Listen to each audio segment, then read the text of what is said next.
Vishwavani TV special ಅರ್ಪಿಸುವ ಜ್ಯೋತಿಷ್ಯ ಕಾರ್ಯಕ್ರಮಕ್ಕೆ ತಮ್ಮೆಲ್ಲರಿಗೂ ಆತ್ಮೀಯವಾದ ಸ್ವಾಗತ. ನಾನು ಸ್ವಾತಿ ಕೃಷ್ಣ. ಮನುಷ್ಯನಿಗೆ ಕನಸು ಬೀಳೋದು ಸಹಜವಾಗಿರುವಂತಹ ಪ್ರಕ್ರಿಯೆ.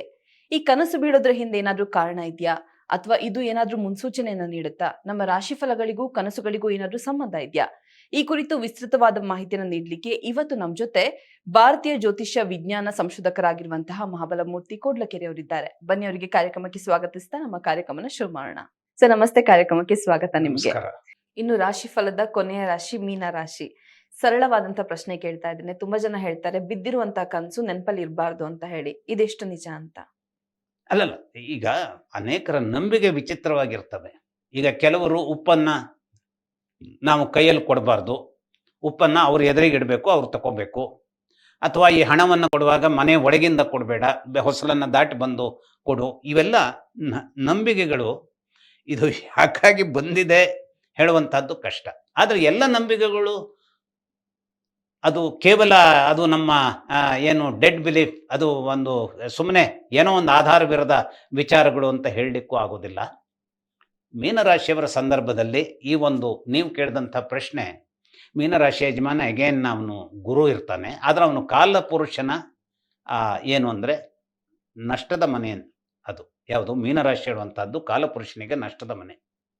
ಕೆಲವರು ನೋಡಿ, ನಹಿ ಜ್ಞಾನೇನ ಸದೃಶಂ ಅಂತ ನಾನು ಏನು ಹೇಳಿದೆ,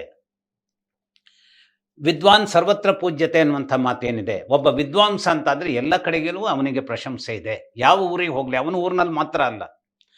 ಒಬ್ಬ ಬೆಂಗಳೂರಿನ ಅವನು ವಿದ್ವಾಂಸ ಇದ್ದಾನೆ ಅಂತಂದ್ರೆ ಅವನು ನಾಳೆ ವಾಷಿಂಗ್ಟನ್ನಿಗೆ ಹೋದಾಗಲೂ ಅವನಿಗೊಂದು ಪುರಸ್ಕಾರ ಇರುತ್ತೆ, ಅಥವಾ ನಾಳೆ ಪ್ಯಾರಿಸ್ಸಿಗೆ ಹೋದ್ರ. ಹೀಗಾಗಿ ನಮ್ಮ ವಿದ್ವತ್ ಅನ್ನುವಂಥದ್ದು ಯಾವಾಗಲೂ ಕೂಡ ನಮ್ಮ ಒಂದು ಒಂದು ಸಕಾರಾತ್ಮಕವಾದಂಥ ಒಂದು ಮನ್ನಣೆಯನ್ನು ಅದು ತಂದು ಕೊಡುತ್ತೆ. ಆದರೆ ಅನೇಕ ಈಗ ನಾವು ಪ್ರತ್ಯಕ್ಷವಾಗಿ ಸೆಲೆಬ್ರಿಟಿಗಳಾಗಿ ಕಂಡಂಥ ವಿದ್ವಾಂಸರು ಸಂಖ್ಯೆ ಸಾಕಷ್ಟಿದೆ. ಹಾಗೆಯೇ ಅನೇಕ ವಿದ್ವಾಂಸರು ಎಷ್ಟೊಂದು ವಿದ್ವಾಂಸ ಹೇಳುವಂತಹ ಒಂದು ವಿದ್ವಾಂಸರಿಗೆ ಇರಬಹುದಾದಂತಹ ಸಕಾರಾತ್ಮಕವಾದ ಜ್ಞಾನದ ಶಕ್ತಿ ಎಷ್ಟೇ ಇದ್ದರೂ ಕೂಡ ಅವರು ಎಲೆಮರೆಯ ಕಾಯಿಗಳೇ ಆಗಿರ್ತಾರೆ. ಅಂದರೆ ಅವರು ನೋಟಿಸಿಗೆ ಬರೋದಿಲ್ಲ. ಇವತ್ತು ಒಬ್ಬ ಪದ್ಮಶ್ರೀಯನ್ನು ಪಡೆದ ಅಂತಾದರೆ, ಪದ್ಮಭೂಷಣವನ್ನು ಪಡೆದ ಅಂತಾದರೆ, ಅಥವಾ ಈಗ ಮೊನ್ನೆ ಬೋಕರ್ ಪ್ರಶಸ್ತಿ ನಮ್ಮ ಭಾನುಮಸ್ತಾಜ್ಕ, ಹಾಗಾದ್ರೆ ಅನೇಕ ಬೋಕರ್ ಪ್ರಶಸ್ತಿ ಬರಬಹುದಾದಂಥವರು ಬೋಕರ್ ಪ್ರಶಸ್ತಿಯನ್ನು ಪಡ್ಕೊಳ್ಳಿಕ್ಕೆ ಸಾಧ್ಯವಾಗುತ್ತೋ ಅಂತ ಕೇಳಿದ್ರೆ ಅವ್ರಿಗೆ ಪ್ರಶಸ್ತಿಯ ಯೋಗ್ಯತೆ ಇಲ್ಲ ಅಂತಲ್ಲ, ಆದರೆ ಅದಕ್ಕೊಂದು ಕಾರ್ಯಕಾರಣ ಕೂಡ ಬರಬೇಕಾಗತ್ತೆ. ಈಗ ನಾನು ಕಥೆಗಳನ್ನ ಬರಿತೀನಿ ಅಂತಂದರೆ ನೀವು ಒಂದು ಒಳ್ಳೆಯ ಅನುವಾದವನ್ನು ಮಾಡಿಕೊಡ್ಬೇಕಾಗತ್ತೆ. ನೀವು ಒಳ್ಳೆಯ ಅನುವಾದವನ್ನು ಮಾಡಿಕೊಡ್ತೀರಿ ಅಂತಾದರೆ ನನ್ನ ಕಥೆಗಳು ಒಳ್ಳೆಯದಾಗೂ ಇರಬೇಕಾಗತ್ತೆ. ಕಥೆ ನನ್ನದು ಒಳ್ಳೆಯದಾಗಿದ್ದರೆ ನೀವು ಅನುವಾದಕ್ಕೆ ಹೋಗ್ತೀರಿ. ಹಾಗೆ ನನ್ನ ಒಳ್ಳೆಯ ಕಥೆಗಳು ಅದು ಜಗತ್ತಿಗೆ ತಿಳಿಯಬಹುದಾದಂಥದ್ದು ನಿಮ್ಮ ಒಳ್ಳೆಯ ಅನುವಾದದಿಂದ.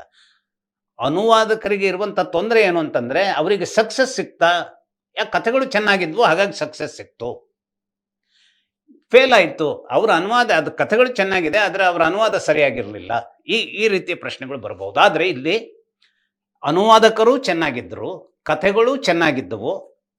ಭಾನುಮಸ್ತಕರಿಗೆ ನಾವು ಕಾಂಗ್ರ್ಯಾಚುಲೇಷನ್ಸ್ ಹೇಳಬೇಕಾದಂಥ ಒಂದು ಬೋಕರ್ ಪ್ರಶಸ್ತಿ ಭಾರತಕ್ಕೆ ಪ್ರಪ್ರಥಮ ಸಿಕ್ತು. ಆದರೆ ಇದೇನೇ ಇರಲಿ, ಇವೆಲ್ಲ ಹೊರಗಿನ. ಆದರೆ ಅನೇಕ ವಿದ್ವಾಂಸರಿಗೆ ಯಾವುದೋ ಕಾರಣಕ್ಕಾಗಿ ಆ ಒಂದು ಮನ್ನಣೆ ಸಿಗದೆ ಹೋಗುವಂಥದ್ದಕ್ಕೆ ಸಾಧ್ಯತೆ ಇರುತ್ತೆ.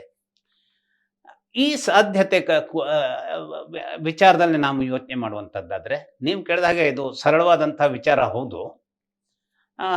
ಆದರೆ ಅದು ಏನು ಅಂತಂದರೆ, ಈ ಕಾಲಪುರುಷನ ನಷ್ಟದ ಮನೆಯ ಯಜಮಾನನೇ ಗುರು ಜ್ಞಾನದ ಸ್ವರೂಪಿ ಆಗಿದ್ದಿದ್ರು ಕೂಡ ಒಮ್ಮೊಮ್ಮೆ ಏನು ಮಾಡಲಿಕ್ಕಾಗಲ್ಲ. ಈಗ ನಾವು ಅನೇಕ ಸಲ ಅದೃಷ್ಟದ ವಿಚಾರದಲ್ಲಿ ಹೇಳ್ತೇವೆ, ನಾವು ತನ್ನಂತಹ ನಮ್ಮ ಕರ್ಮದ ಪಾತ್ರ ಏನಿದೆಯೋ ಅದರಲ್ಲಿ ಎಷ್ಟು ನೀರು ಹಿಡಿಯುತ್ತೋ ಅಷ್ಟು ಮಾತ್ರ ಹಿಡಿಯುತ್ತೆ ಹೊರತು ಅದರ ಆಚೆಗೆ ಅದು ನಿಲ್ಲಲ್ಲ. ಅದಕ್ಕಿಂತ ಕಡಿಮೆ ಆಗಬಹುದೇ ಹೊರತು ಜಾಸ್ತಿ ಆಗುವಂಥದ್ದಕ್ಕೆ ಸಾಧ್ಯತೆ ಇಲ್ಲ. ಹಾಗೆಯೇ ಈ ಕನಸುಗಳ ಸಂದರ್ಭದಲ್ಲೂ ಕೂಡ ವಿಶೇಷವಾಗಿ ನೀವು ಒತ್ತು ಕೊಟ್ಟು ಹೇಳುವಂತಹದ್ದು ಏನಿದೆ ಅದು ಶಬ್ದಗಳಲ್ಲಿ ಹಿಡಿದಿಡಲಿಕ್ಕೆ ಅಸಾಧ್ಯ ಅನ್ನುವಂಥದ್ದು ನನಗೆ ಗೋಚರಕ್ಕೆ ಬರ್ತಾ ಇರುವಂಥದ್ದು. ಆದರೂ ನೀವು ಹೇಳಿದಂಥ ವಿಚಾರದಲ್ಲಿ ಇನ್ನು ಸತ್ಯ ಖಂಡಿತ ಇದೆ. ಬಟ್ ಇನ್ನು ಒಂದಿಷ್ಟು ವಿಚಾರಗಳನ್ನು ಸಂಗ್ರಹಿಸಿ ಇದರ ಬಗ್ಗೆ ಉತ್ತರವನ್ನು ಕೊಡಬಹುದಾದಂಥದ್ದಕ್ಕೆ ಸಾಧ್ಯತೆ ಇದೆ ಅನ್ನುವಂಥದ್ದು ನನಗೆ ನೀವು ಈ ಪ್ರಶ್ನೆ ಬಹಳ ಒಳ್ಳೆಯ ಪ್ರಶ್ನೆ ಕೇಳಿದ್ದೀರಿ. ಆದರೆ ಈ ಪ್ರಶ್ನೆಯನ್ನು ಇನ್ನಿಷ್ಟು ಆಳವಾಗಿ ಅಭ್ಯಸನ ಮಾಡುವುದರ ಮೂಲಕವಾಗಿ ಕೆಲವು ವಿಚಾರಗಳನ್ನು ಹಂಚಿಕೊಡೋದಕ್ಕೆ ನಾನು ಉತ್ಸುಕನಾಗಿದ್ದೇನೆ. ನನಗೆ ತಿಳಿದಂತೆ ಕೆಲವು ದುರಾದೃಷ್ಟಗಳು ಒಂದೊಂದು ಸಲ ಎಲ್ಲ ಸಲನೂ ಅಲ್ಲ, ಅದು ಆದಾಗ ಸ್ವಲ್ಪ ಏನೋ ಒಂದು ಬ್ಯಾಲೆನ್ಸ್ ತಪ್ಪೋಗುವಂಥದ್ದಕ್ಕೆ ಸಾಧ್ಯತೆ ಇರುತ್ತೆ. ಹಾಗಾಗಿ ಇಂಥ ವಿಚಿತ್ರಗಳು ಸಂಭವಿಸಿದ್ವು ಇವರಿಗೆ ಸಾಧ್ಯವಾಗುತ್ತೆ. ಯಾರಿಗೆ? ಮೀನರಾಶಿಯವರಿಗೆ.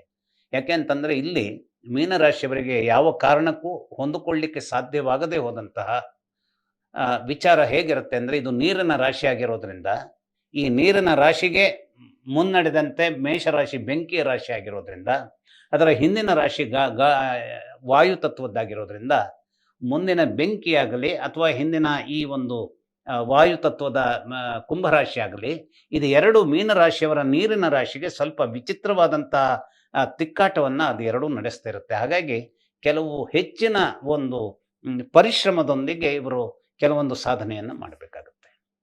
ರಾಶಿ ಫಲಗಳು ಮತ್ತು ಕನಸುಗಳು ಇವುಗಳಿಗಿರುವಂತಹ ಸಂಬಂಧದ ಕುರಿತು ಹಾಗೆ ಕನಸುಗಳ ಬಗ್ಗೆ ಸಾಕಷ್ಟು ಮಾಹಿತಿಯನ್ನು ನೀಡಿದ್ರಿ. ಧನ್ಯವಾದಗಳು ಸರ್. ನಮಸ್ಕಾರ. ಇದೇ ರೀತಿ ಇಂಟ್ರೆಸ್ಟಿಂಗ್ ವಿಡಿಯೋಸ್ಗಾಗಿ Vishwavani TV special YouTube channel ಅನ್ನು ಸಬ್ಸ್ಕ್ರೈಬ್ ಆಗಿ ಈ ವಿಡಿಯೋ ನಿಮ್ಗೆ ಇಷ್ಟವಾದಲ್ಲಿ ಶೇರ್ ಮಾಡಿ ಹಾಗೆ ಲೈಕ್ ಮಾಡಿ. ಧನ್ಯವಾದಗಳು.